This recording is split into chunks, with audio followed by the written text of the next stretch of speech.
Good morning, good afternoon, good evening, depending on where you're watching from today. It's great to be back in New Jersey, visiting family and prepping for the Digital Marketing Strategies Conference in just a few weeks in the Napa Valley. Thank you for watching on the live stream. We're streaming this on Facebook, LinkedIn, YouTube, Periscope. We're everywhere. So if you're watching live, would you take a moment and just say hello? You know, there's a number of unique situations happening in automotive retail. Many of you are aware of these trends, but there's some repercussions. We know that used car prices are at an all-time high, and that for certain high demand models like trucks, consumers are paying significantly over MSRP, or even in some cases paying more for a used car than a new vehicle would. Jim Faust, welcome, howdy, howdy, howdy, as you say. One of the things that's going to be interesting to see is the impact of these current situations in the next trade cycle. Nissan Car Guys and David, whoa, Vancouver Island. I've been to Vancouver Island for sure, visiting a dealer group out there. But here's one thing that was kind of interesting. Banks are lending based on the current values of vehicles, which are inflated, which means if someone's paying more than MSRP, banks are financing that. If a truck is selling for $5,000 or $10,000 more than its normal used car price, banks are financing this. And at some point, the air is going to come out of this balloon. And when people come up to their next trade cycle, they're going to be in a very, very large negative equity position. Good morning, Colton. Good morning, Randy. And I understand that, hey, listen, if people are willing to pay that price and supply and demand, but I don't know how many of you are actually thinking about what this period of record profits for dealers who are doing more with less. Consumers are paying significantly higher than traditional prices for new and used vehicles, less discounting, and then what happens when the supply curve catches up. Very interesting. Good morning, Jim Jensen. So I'd love to hear thoughts on what is a time of record profits, 2020, 2021, a time for record profits for dealers, and what the next trade cycle is going to look like. I'd love to hear some comments. The other thing, which is I think is kind of funny, there's no good time to invest in education, according to my friends in the dealership world. If economic situations are tight, they're like, no, we can't afford to send someone to conference. It's, we just don't have the money.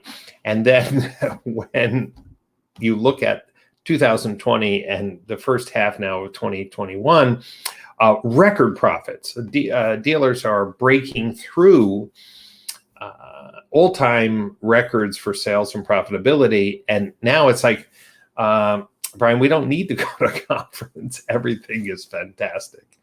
I don't know if you've seen this behavior.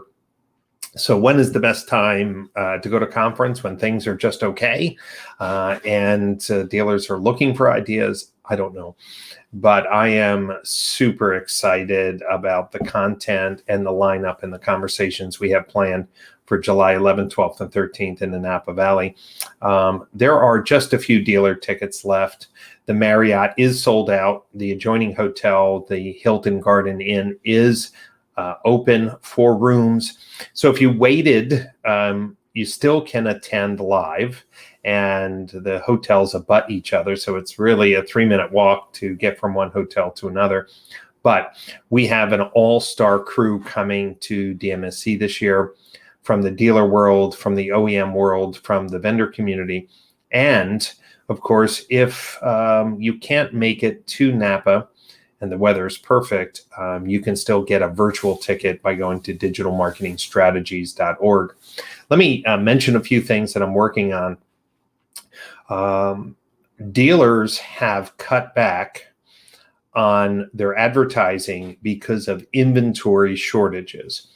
And a couple of things that are in play. If you have not been aware of it, many of you are, so I'm preaching to the choir, but since cars are turning quickly, meaning a dealer may have 100 cars on the lot, but selling 300 cars a month, because as the cars are hitting, they're selling, or often they're pre-selling cars that are coming in, their floor planning costs have really gone down significantly. And of course, those floor planning cost savings go right to the bottom line. Also, because dealers were spending more money on specific inventory advertising, if your dealership is like many others, they may have a third the number of cars on the ground that they normally do. Again, from a true volume standpoint, or if you're doing really targeted marketing like lot lengths, if you were advertising 300 or 400 cars and now only advertising 100 cars, obviously your advertising costs are going down. And of course, that goes directly to the bottom line. What I'd like to help dealers understand is how to retain some of these amazing profits when inventory levels start to go back up. That's a conversation we're going to have at DMSC. One of those things is understanding that as you start to ramp up your digital marketing, it should be more focused on outcomes related to your sales objectives. And a breakthrough research report that we're going to be releasing at DMSC is going to show that because of the way the internet has evolved, because of the ways that consumers use third-party portals and even Google My Business, traditional SEM advertising has become less effective in generating a sales outcome, meaning someone who's interested in buying a new or used car, since we still don't transact online. Now, dealers have always known this, but I don't think they've understood the degree of the degradation of Google SEM to actually capture an in-market shopper, which means that there needs to be new strategies to capture in-market shoppers. I'm working on a new research report with a team at AutoWeb, which has a very unique business model, which captures true auto shoppers and redirects those shoppers into a dealership opportunity. And what I'm finding is the purity of what were maybe secondary or tertiary digital marketing plays are starting to rise up in their significance. Same thing with video. Video has been talked about for years. Now we have OTT.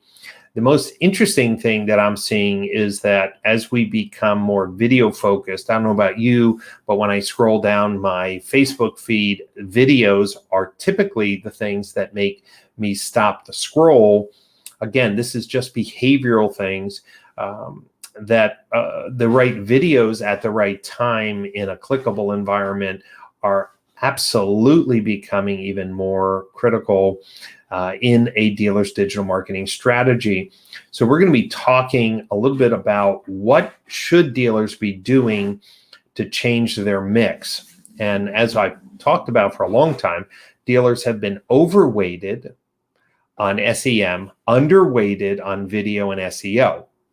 And myself and Tim Martell will be talking about SEO strategies at the upcoming DMSC conference. And I'm doing a workshop on Google My Business updates. Now or you should know that Google My Business now allows for inventory feed and a product feed. Now, most dealers don't have product feeds in the sense of, well, a normal e-commerce company, but dealers who have parts websites definitely have a product feed or what I would say a more traditional e-commerce feed. And there is some amazing technology out there to help dealers sell parts. And I'm hoping to be working on a research report in the coming months on the best auto parts platform for marketing parts direct to consumer. Now, why is this more important now than ever? Well, it's another way to develop relationships with do-it-yourselfers, but more importantly, now that Google My Business allows a product feed that could include your top selling parts that would apply to a do-it-yourselfer. You're seeing that Google My Business, which we talked about, let me see now, a year and a half ago, in my book, Hyperlocal Marketing, I talked about Google's desire to put inventory feeds in. Now, it's taken much longer than anticipated. It was not this past NADA virtual, but the previous NADA live, where I sat down with a Google executive and they said, Brian, we're working on the inventory feeds and this is what it should look like. Okay, fast forward 15, 18 months later, it's finally here. What's happening with Google My Business is that organic search results powered by real-time inventory are going to change the strategies by which dealers reach local in-market shoppers. Now, still, we're not really sure about the monetization. Remember, Google had promised and said that they weren't going to be charging dealers for Google My Business. We do know that for the product feed, they're partnering with a third-party company, and the feed and service is free until September. I wasn't really sure about the fees associated with that going forward, but we'll have that update in a few weeks. Jim Faust says product feed in US only, not Canada yet.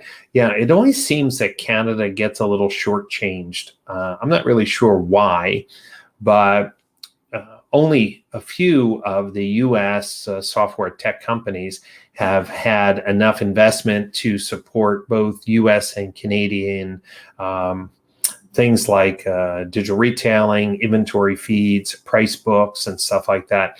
So it is always a little frustration for our good friends in Canada who are seeking to be on the cutting edge of automotive. They're looking, south of their border and seeing new things come out first. But hopefully that will very quickly morph into Canadian availability. I bring this up because there's so many things that dealers need to think about.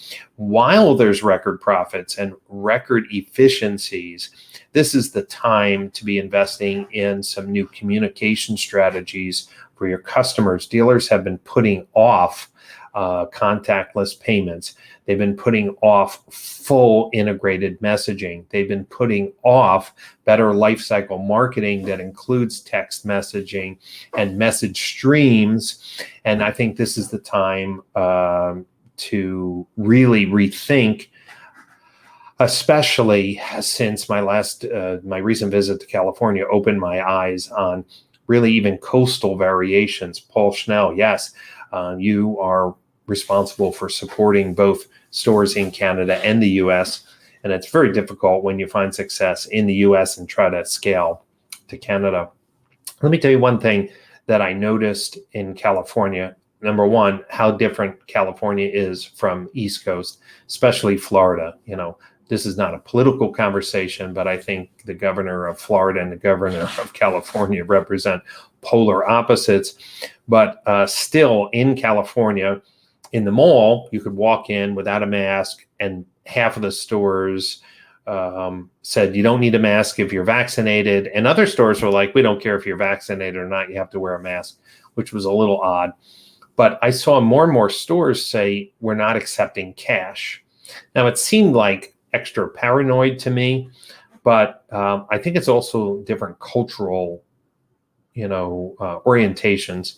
And as people have, I would say, long-term lifestyle changes as a result of COVID, I think, the predictions of a cashless world or a physical cash world seemed outrageous before COVID, but we were heading that way and very much accelerated. So it almost seems that some businesses, and this is my experience with Blue Bottle Coffee, you got better service if you ordered the coffee standing outside the door on the mobile app than if you walked up to the counter.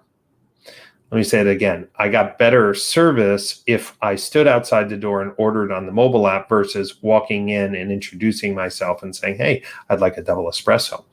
Why do you think that is the case? Just think about that for a moment. Bill says, anything offered to get engagement is eventually will have a fee. Yeah, absolutely, Bill. You know that even Facebook, right, when it first came out and its algorithm, there was something called free organic reach. And the early days of Facebook for auto dealers was all about getting likes and how much reach you got. And then the algorithm changed and basically said, hey, if you wanted the reach, you'd have to pay for it. Of course, everyone knew this was coming. And I do expect Google My Business to be somewhat of a paid platform, especially due to the fact that Google My Business is such a massive, important draw for local business. Now, for national companies like a Nike or a Best Buy or something like that, not so much, because they spend millions of dollars in national branding and brand awareness, and people know they go to bestbuy.com, not the local store's website. But for auto dealers, specifically the local franchisee, that Google My Business listing is their number one source of organic traffic, number one source of phone calls, number one source of high quality referral traffic. And that surely isn't lost on Google at all. Let's see. Paul says, regarding the coffee store, look at who's working there. They're more comfortable with a screen than face-to-face interaction. That's so interesting. Paul, it just, I don't know. I guess I'm getting old, but it just seemed to me that I walked in, there was no other people in the store, 5 people in the little kitchen area, and I ordered a double espresso and it took 10 minutes. But if you ordered it on the app and walked in to pick it up, it'd, be there, done in 3 minutes, So it is interesting, but I'm a student of marketing. I'm a student of business, and it just made me think how much more we have to lean into dealership messaging and dealership apps and brand apps to create an experience that is more aligned with what consumers are obviously wanting. Cashless, frictionless, touchless. I did enjoy when I got my car serviced from the local Honda dealer that everything was, touchless, dropped off the car. I got a text message when they needed to get my permission to do something. I said, sure, go ahead. When the car was done, I got a text message. I got a link for mobile payment. I told them when I was coming to get the car was pulled up. I just said, hey, I'm here to pick up my car, and they handed me the keys. I thought that was absolutely sure. Paul's comment reflects the decline of customer service that our generation understands. And Bill, here's what someone said to me when I was telling them the Blue Bottle story, and they're like, hey, Brian, I get where you're coming from, but we're in the mobile app ordering culture, and it's more efficient for the businesses to do it this way. And they're willing to alienate some customers to really retrain the consumer and the consumer expectation on what, retail is all about. Obviously, we know that when the minimum wage went up, the smartest retailers like McDonald's put in kiosks, and within a very short period of time, when you walk into McDonald's, you're doing self-ordering, and most of the people are just worried about cooking and assembling the order, which is tremendous value for the McDonald's franchisee. And also the consumer feels that their order is always done right. I mean, I think one of the biggest problems with Starbucks, if you don't use the app to order your coffee, it always feels like you're really not sure if the person is getting your order right. I don't know lately if you've experienced this, but it always seems that the consistency between Starbucks locations varies greatly. And I'm wondering if that's because the business is so much about the mobile experience and that they're getting sloppier with the in-store experience. We're also going to be talking about digital retailing and what that means. And I think coming up for our November conference, we have to ask ourselves a deep question. Are the OEMs going to be mandating DMS, CRM, and customer lifecycle software very soon? We're already seeing the winnowing of the digital retailing field. We're already seeing the mass consolidation of digital retailing technology into the largest players' hands. And we also see a future fight growing between OEM mandates and dealer choice. And we're going to be talking about this. Obviously, you saw some big transactions recently with Gubagoo being purchased by Reynolds and CDK purchasing Roadster. We also saw the announcement that Moto Insight being rolled into AutoTrader CA. The move is actually happening, and we need to be ready and to talk about those changes. And the biggest thing is, was one of the reasons why Gubagoo and Roadster was purchased is because it takes a field training team to really change culture and to truly adapt automotive retail to a new experience, which the team at Gubagoo and Roadster didn't have a huge field force.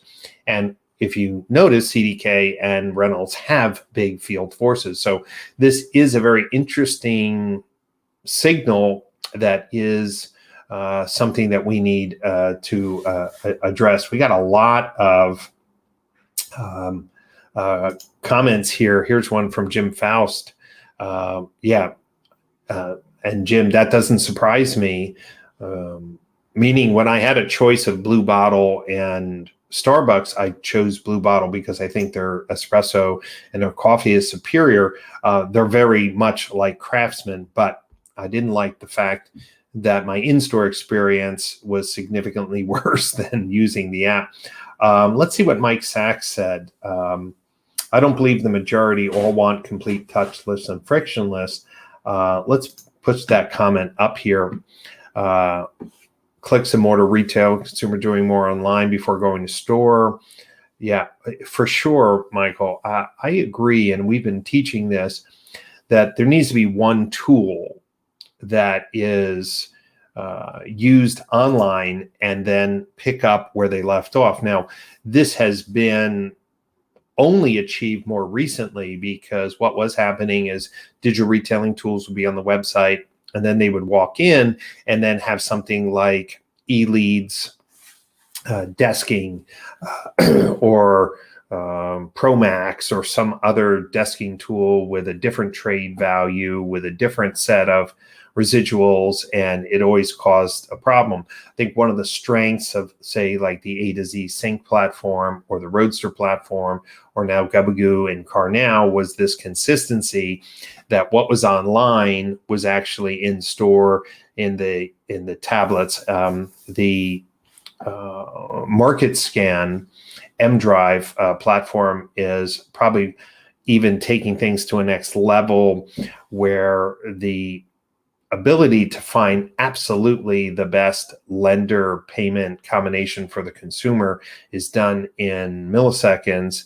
Really, again, as that is online and in the store, and the consumer really, an educated consumer really knows that they're getting a much better deal through technology, that's going to be a breakthrough for LinkedIn users. I feel that's the direction we're heading. Okay, I'm not sure what that comment is. Here's Bill. The DR consolidation is the demise of those products in spite of the narrative. Dealer choice, those training teams, CDK, are already overwhelmed and underperforming. Yeah, Bill, I have mixed feelings. I think that CDK is more focused today than ever on the in-store and sales process with the sale of CDK Digital and now being Synchro. Reynolds and Reynolds, I also think this shakeup with Bob Brotman and the federal government has really shook up the leadership team, and the leadership team at Reynolds knows that they need to reinvent themselves and reinvent themselves quickly, meaning the culture that Brotman had was pretty much the dealer was a hostage and lucky to do business with Reynolds. And in recent months, I've had some folks from Reynolds reach out to me really with a different attitude, with a different perspective. So I'm hoping that this initial conversation, and in the past, Reynolds never talked to me, meaning for all the major technology companies in automotive retail, most of them I have a regular annual call or talk multiple times a year. We're talking about technology. They're at our conferences. Reynolds has always opted not to sponsor, not to be involved, not to include me in any conversations. So it will be interesting to see if the new Reynolds philosophy and attitude makes this Gabagoo purchase an effective choice. Let's see what Mike says. How to continue the experience, how to shift mindset, how to evolve the process. And this is one of the things that I think that Reynolds and CDK and Cliff, you have so much insight to this. So I'll throw that out to you. Cliff, do you think that the CDK and Reynolds acquisitions were really a positive for these companies, and the fact that they have a field force that now can take the technology from just being on their website to being fully integrated into the showroom experience and then coaching teams to create a unified customer experience? I see that as a win. And here's the reason why. The other DR companies really evolved in different ways. So Gabagoo and CarNow were chat companies, and you don't need a big field force for chat. And the other tools that were out there, whether it's Prodigy, whether Moto Insight, whether it's Modal, they didn't have big field forces because, for the most part, the installation of these tools were focused on the dealer's website or web presence. AutoFi as well. But now, as we really look at a retail transformation, I think having the scale, the experience, and better integration with the DMS is critical. One of the other conversations that we're going to be having at DMSC, obviously, is marketing and privacy. You saw that Google recently pushed back their deadline for dropping cookies or supporting cookies. And there's a lot of politics behind that. But obviously, Google's alternative framework has gotten a lot of resistance from companies, including WordPress. So Google's, veiled attempt to do a bait and switch and create another framework in which they could achieve their outcome of tracking consumers to really create a walled garden that they exclusively could leverage, kind of backfired. So I think for the most part, we are going to see a reset, and we're going to see Google kind of replan and maybe realign some industry efforts to give consumer privacy plus the ability to track some legs. I do want to talk at DMSC about Facebook's integration of shops inside of Messenger and WhatsApp. This is big. Facebook very quietly is expanding the connectivity within their platform. the value chain inside their platform. And remember, all of those interactions within WhatsApp or Messenger, Instagram, and Facebook, really part of their unique walled garden.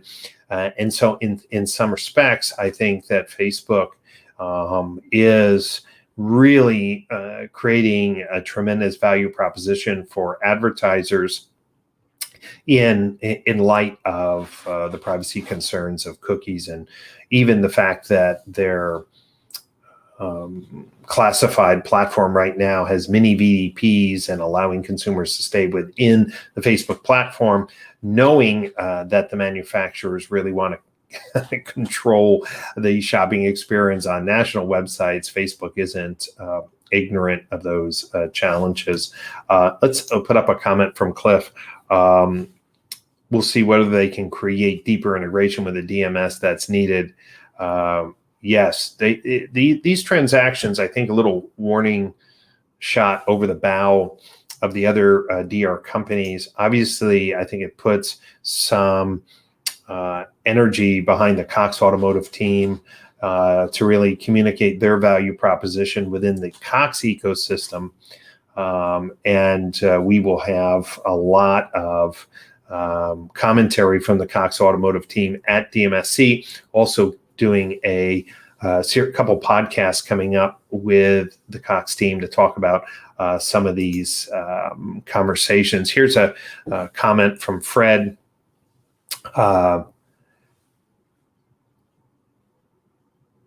Yep. Yeah, Fred, I think that is a product of the pandemic, right? I think that there's surely behaviors that are going to stick post pandemic. And I'm seeing this even now in the culture of retail, even though the majority of US people are vaccinated and the masks are not required.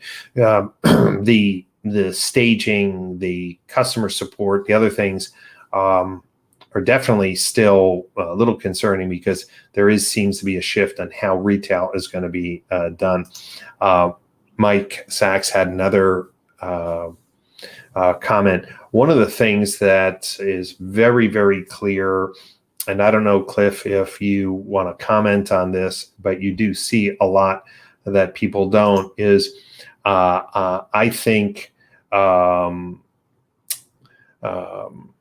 well, let's see. I have no idea, but no for 30. The integration is incredibly difficult for CDK. I would expect its connected store will be absolutely replaced for sure. The connected store product was not efficient and effective. It was a floating iframe on top of a website. But one of the things that I think some people are very concerned about is this idea that there has never been a third-party kind of black box middleware solution to allow dealers and OEMs to share data, which is needed, but still giving dealer choice. You know, I know that there were some attempts in the past. I think Dealer Vault, I'm thinking of that company. But, you know, one of the concerns I see is that regardless of, and people discount Tekion, but Tekion's telling a story that eventually they'll have all the pieces to be a one-stop operational platform. But obviously that's years away, yet they seem to be having some traction with the OEMs. And, you know, my question is when the OEM mandates digital retailing platform as a single national solution, will there be some other mandates associated with being a franchisee, so that things like CRM, DMS, and digital retailing, which are the three major pieces for the transaction, then coupled with some service lane software, will we see more and more mandatory franchise utilization of software, because the manufacturers want roll-up reporting from all of their franchisees in near real time? And that, of course, is a little difficult right now. But I think it's a real concern is it even feasible for an independent Connectware product to be supported by OEMs and dealers? so that dealers can still have choice, so that innovation can happen. I think this is going to be a topic for the fall for the Automotive Analytics and Attribution Summit. And Cliff, that may be a good conversation. If you agree it's a good conversation, maybe a panel that you could host, because I'm hearing more and more concern from dealers that once the digital retailing is mandated and it's on a national website, and that's where new car sales for specific models now, but maybe future models, are going to happen, how much more of the supply chain and the transaction chain are going to be required to be centralized on a single platform. And I'd like to hear from industry leaders, is this going to be the future? Is it going to still be 2 or 3 companies controlling the majority of the retail space, or is it going to be a future where a black box could create some innovation?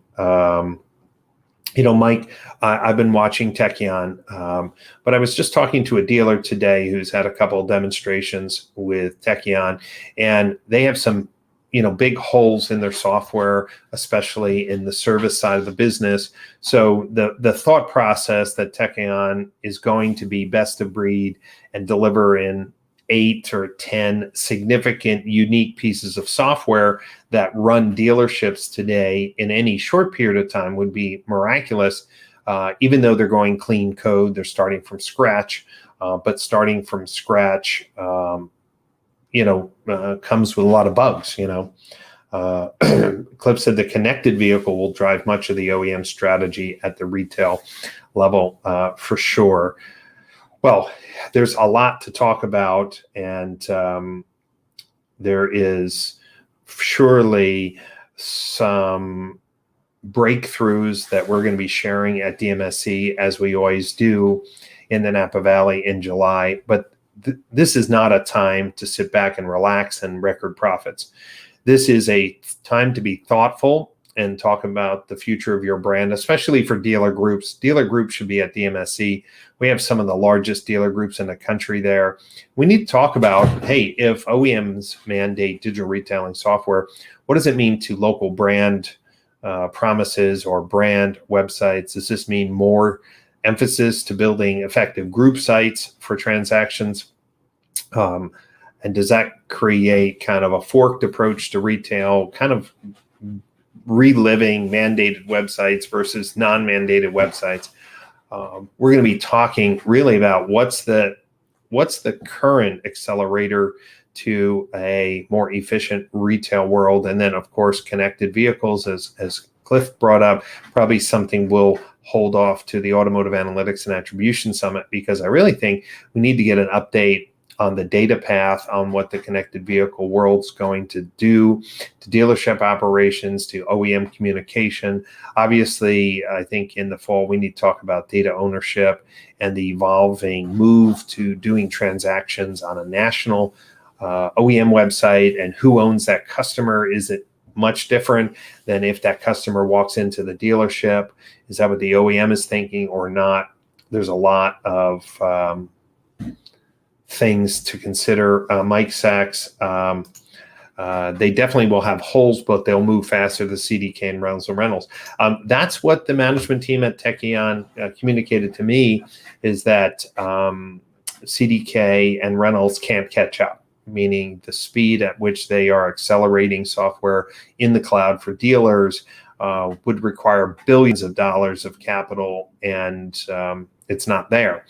Of course, we do know, and Cliff mentioned this, integration of companies takes a long time. It took, over 3 years for VIN Solutions and Dealer.com and their digital retailing product really to get connected to a way in which, leads weren't being duplicated, and that the whole integration of digital retailing was more seamless with CRM. That's a long time in software, the software cycle time.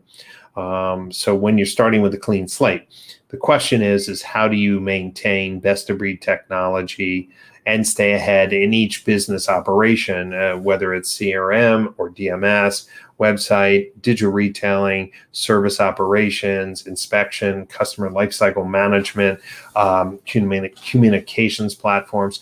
How do you become best of breed? Now, dealers have always chased the shiny object, the best of breed, but does the future look like that innovation through young startup companies is going to have higher and higher walls or barriers? These are some conversations that we're going to have in July at DMSC. Of course, we're going to have some updates from the largest media companies, Comcast, Effective, and Spectrum Reach. We're talking about the current status of data-driven video platforms. We're going to be obviously talking about the renewed emphasis on privacy. I'm going to be challenging dealers who are using technology in a way in which I think could bite them, even though it's legal. I'm going to share some customer service and survey data that shows that consumers are not aware. What a simple question on the website says, can you share your location with the dealer, is actually a permission to do a reverse lookup of all their personal data and use that for marketing. And I don't think dealers understand that we're moving into a world where that could truly backfire on them, especially in a very litigious world. Law firms are always going after dealers for the stupidest and silliest little things. So we're going to be talking about some things, to avoid getting in hot water for some of the latest technologies. It's still a little bit of the Wild Wild West. We're going to be talking about that. So a lot is going on. And there's so many things going on that some of the thing is best to do is get together face to face in an open forum and really have meaningful conversations with your peers. That's what the Digital Marketing Strategies Conference is all about. And again, if you can't make it in November, we'll be in Palm Beach at the Automotive Attribution Summit. So you can just go to automotiveattributionsummit.com, look at the dates, reserve those dates on your calendar. We're going to be at the beautiful EAU Hotel in Palm Beach, Florida. Beautiful time, beautiful resort, luxury experience, plus the most amazing conversations on data-driven retailing. And, as Cliff brought up, we really haven't done a session on the impact of connected cars and the data and the ownership of data and how that's going to drive retail in the future. George Jones brought up something for sure. The ADA compliance, which of course is supposed to be in place already. I know some of the digital retailing solutions where most of the retailing is going on, I think are a little fuzzy on their ability to truly be ADA compliant. So that's another element that we just have to be careful of and discuss as we evolve as an industry. Well, I'm super excited to be able to share a few conversations with the automotive industry. Let me just put up a link. This is the link to the agenda for the DMSC conference, and that's July 11th, 12th, 13th, Sunday, Monday, Tuesday in the Napa Valley. If you can't attend, you can purchase a virtual ticket. All of the keynotes, main stage panels, workshops will all be online for 30 days so that if you can't make it, you could still participate and really catch some of the groundbreaking research that we're going to be sharing at the conference. And again, the who's who of automotive retail technology and marketing technology is there, plus some amazing automotive leaders. So this is a conference to either attend live or attend virtually. Just so you know, the event is at the Napa Valley Marriott. Right next door is the Hilton Garden Inn, just in walking distance. The Marriott is sold out, as we told everyone it would be for the event, but the Hilton Garden Inn still has rooms. All the activities are at the at the Marriott, so it's easy to walk over. So breakfast and lunches and all the evening wine receptions with local Napa Valley winemakers are all at the Marriott. So there's still ability to attend live. If you're a dealer, it's not open to industry folks, only to the sponsors of the event. So if you work as a dealership or a manufacturer or a marketing manager at a dealership or dealer group, come on out. Otherwise, get your virtual ticket. Thanks, everyone, for your insights and feedback. And if you would like to direct any of the content for the upcoming Automotive Analytics and Attribution Summit, please send me an email. I'll post that to just my email address. So if you have some ideas on some topics that we should address in November, all right, here's a question that comes up. Is there a particular feature or function of any of these omni-channel tools that make it a winner in your eyes? Ooh, great question.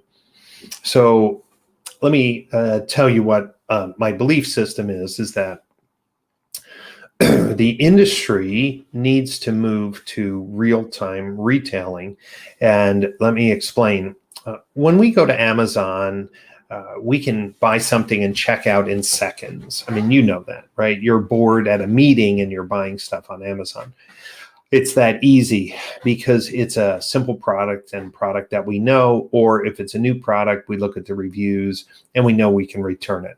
Unlike a car, which depending on the manufacturer can have many accessories, add-on, and features, even the information on websites can be tricky. Like, for example, when we bought our Range Rover Velar, the websites were the worst, in my opinion. It's horrible to understand the different models, the engines. The websites talked about engines and engine capacity, and I was like, that's not how I buy a car. But let's just talk about, simpler brands like a Honda or, maybe a Mazda and even those brands that maybe have less models, less feature model trim levels, that you can still have a number of questions. And instead of this mindset where sending consumers to the website, asking questions via a form, I think we need to kind of realign our thinking to do real-time retailing.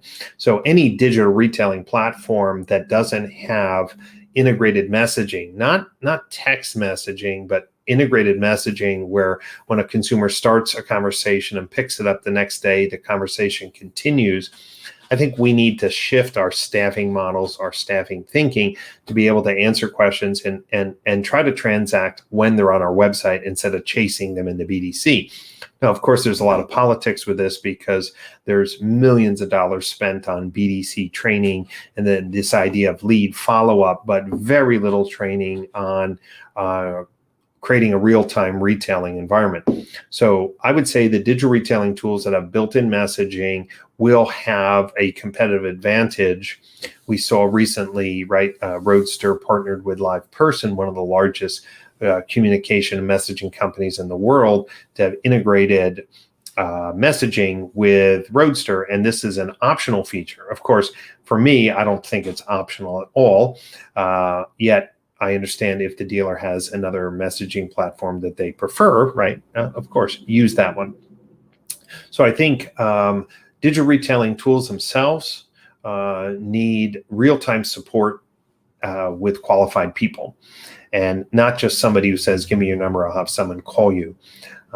So any of the platforms that do that. And then number two, secondly, is it transactable? And I think that the more and more platforms are moving to the ability, as state laws permit, electronic signatures, to be able to do e-contracting remotely and to be able to do all the motor vehicle information electronically. That's a breakthrough piece. Eventually, right, everyone will do it, but not everyone has been focused on e-contracting and really automating as much as possible for the consumer. So that's Rizwan, that's how I would look at.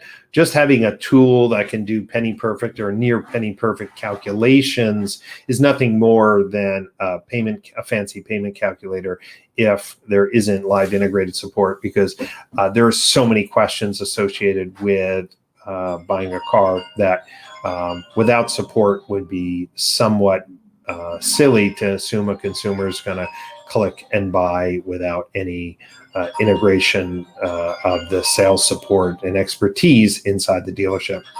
All right, so I hear a phone ringing in the back. I'm going to sign off for now. Thanks, everyone, for taking your time. I'll see you in the Napa Valley in just a few weeks. And please continue to send me your feedback on the topics that are most important to you, so that we can line up the agenda, speakers, and sponsors for the Automotive Analytics and Attribution Summit in November in Palm Beach. Have a great day, everyone.